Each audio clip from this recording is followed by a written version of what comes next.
أعوذ بالله من الشيطان الرجيم. بسم الله الرحمن الرحيم. قالوا ربنا أمتنا اثنتين وأحييتنا اثنتين فاعترفنا بذنوبنا فهل إلى خروج من سبيل. ذلكم بأنه إذا دعي الله وحده كفرتم وإن يشرك به تؤمنوا فالحكم لله العلي الكبير. ترجمہ کنز العرفان. وہ کہیں گے اے ہمارے رب، تو نے ہمیں 2 مرتبہ موت دی اور 2 مرتبہ زندہ کیا، تو اب ہم نے اپنے گناہوں کا اقرار کر لیا ہے، تو کیا نکلنے کا کوئی راستہ ہے؟ یا یہ اس وجہ سے ہے کہ جب ایک اللہ کو پکارا جاتا تھا تو تم کفر کرتے تھے، اور اگر اس کے ساتھ شرک کیا جاتا تو تم مان لیتے تھے. تو ہر حکم اس اللہ کا ہے جو بلندی والا، بڑائی والا ہے. قالوا ربنا، وہ کہیں گے اے ہمارے رب عز وجل.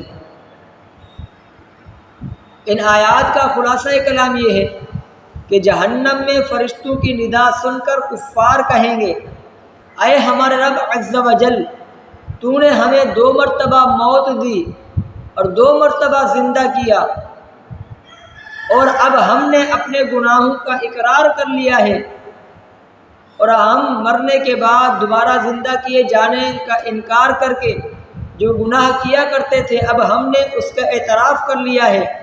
تو کیا جہنم سے نکل کر دنیا کی طرف جانے کا کوئی راستہ ہے؟ یعنی کفار جب جہنم میں جائیں گے تو اس وقت فرشتوں کی آواز سن کر یہ کہیں گے اے ہمارے رب عز وجل، تو نے ہمیں 2 مرتبہ موت دی اور 2 مرتبہ زندہ کیا، اس کے بعد ہم نے اپنے گناہوں کا اقرار کر لیا ہے، اب جہنم سے نکل کر دنیا میں جانے کا کوئی راستہ ہے ہمارے لیے تاکہ ہم اپنے اعمال کی اصلاح کر لیں. یعنی کفار کہیں گے ہم دنیا میں دوبارہ جانا چاہتے ہیں تاکہ ہم دنیا میں جا کر اپنے اعمال کی اصلاح کر لیں، ہم نیک اعمال کر لیں، اچھے عمل کر لیں اور صرف تیری ہی اطاعت کر لیں. تو اس کا جواب یہ ہوگا کہ تمہارے جہنم سے نکلنے کی کوئی صورت نہیں ہے. جب کافر جہنم میں داخل ہو جائے گا تو اس کے بعد نکلنے کا کوئی راستہ، کافر کے لیے نکلنے کا کوئی راستہ موجود نہیں ہوگا. اور تم جس حال میں اور جس عذاب میں مبتلا ہو اس سے رہائی کا کوئی راہ نہیں پا سکتے. یعنی جہنم میں داخل ہو چکے تو اس کے بعد سب راستے بالکل بند ہو گئے. کافروں کے لیے سب راستے بالکل بند ہو گئے. جس حال میں ہیں، جس عذاب میں مبتلا ہیں اسی میں ہی رہیں گے، ان کے لیے کوئی راستہ نکلنے کا نہیں ہے.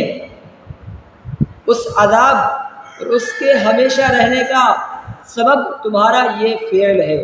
یعنی اللہ تعالیٰ ارشاد فرمائے گا تمہارا اس میں ہمیشہ رہنا اور ہمیشہ اس عذاب میں مبتلا رہنا یہ تمہارا یہ جو فعل ہے اس کا سبب ہے کہ جب اللہ تعالیٰ کی وحدانیت کا اعلان ہوتا اور لا الہ الا اللہ کہا جاتا تو تم اس کا انکار کرتے.